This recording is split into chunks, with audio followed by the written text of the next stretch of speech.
जब लोकसभा चुनाव 2024 की शुरुआत हुई थी, तो ऐसा लग रहा था कि भाजपा बहुत आसानी से उत्तर प्रदेश समेत पूरे भारत में अधिकतर सीटें जीत जाएगी। यही वो मिजाज था जिसकी वजह से मौजूदा तानाशाही सत्ताधारी पार्टी भाजपा ने 400 पार का नारा दिया था।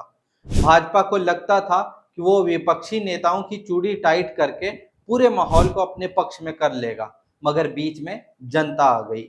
जनता ने पकड़कर सत्ताधारी पार्टी की ही चूड़ी टाइट कर दी। पहले दो चरण के चुनाव में मतदान का रुझान उल्टा पड़ता देख सत्ता को एहसास हुआ कि चूड़ी तो किसी और की टाइट करनी थी, मगर हम तो खामखा ही केवल विपक्षी नेताओं के पीछे लगे रहे। फिर क्या था, लग गया पूरा तंत्र रामपुर उपचुनाव को दोहराने में। किसी भी उस सीट को मतदान से वंचित कर दिया जाएगा जहां पर मुसलमान और यादव निर्णायक हो। बात चाहे आप संभल की करें, बदायूं की करें या किसी और सीट की, सत्ता ने अपने अहंकार में आकर इस पर विपक्षी नेताओं की जगह जनता को अपना शिकार बनाना शुरू कर दिया।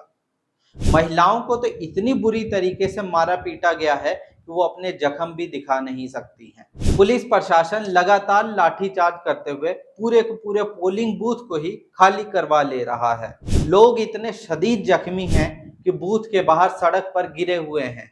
सैकड़ों ऐसी वीडियो मौजूद हैं जिसमें पुलिस के लाठीचार्ज की वजह से जख्मी हुए मतदाता अपने जख्मों को वीडियो में दिखा रहे हैं। वोटर के इन जख्मों को देखकर चुनाव आयोग मंद मंद मुस्कुरा रहा है, मानो ऐसा लग रहा हो कि वो जानबूझकर अपनी आंखें मूंद कर गहरी नींद में सोने का नाटक कर रहा है।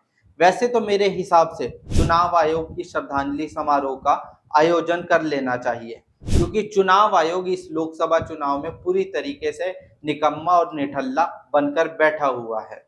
थोड़ी कार्रवाई भी होती है तो शिकार केवल विपक्षी पार्टियों के नेता ही होते हैं। सत्ताधारी पार्टी के सितम को देखते ही उनकी टांगे कांपने लगती है। वो सोचता है कि आखिर में वो सत्ता को बोले तो बोले क्या, आखिर कैसे कार्रवाई कर दे, कहीं कुछ किया तो साहब नाराज ना हो जाए। संभल में आज जो कुछ भी हो रहा है वो भारत की राजनीतिक इतिहास में काले अध्याय के तौर पर दर्ज होगा। हमेशा आने वाली नस्लों को बताया जाएगा कि जिस लोकतंत्र के पर्व को मनाने की बातें की जाती हैं, उसी में मतदाता को उसके सबसे बड़े अधिकार से दूर करने की पुलिस प्रशासन तंत्र एकजुट होकर डंडे के बल पर सब कुछ खत्म कर देना चाहता है। सत्ता के नशे में चूर प्रशासन और तंत्र लोकतंत्र को ऐसे अपने पैरों के तले से रौंद देना चाह रहा है कि उसकी हैसियत एकदम सिरे से ही खत्म हो जाए।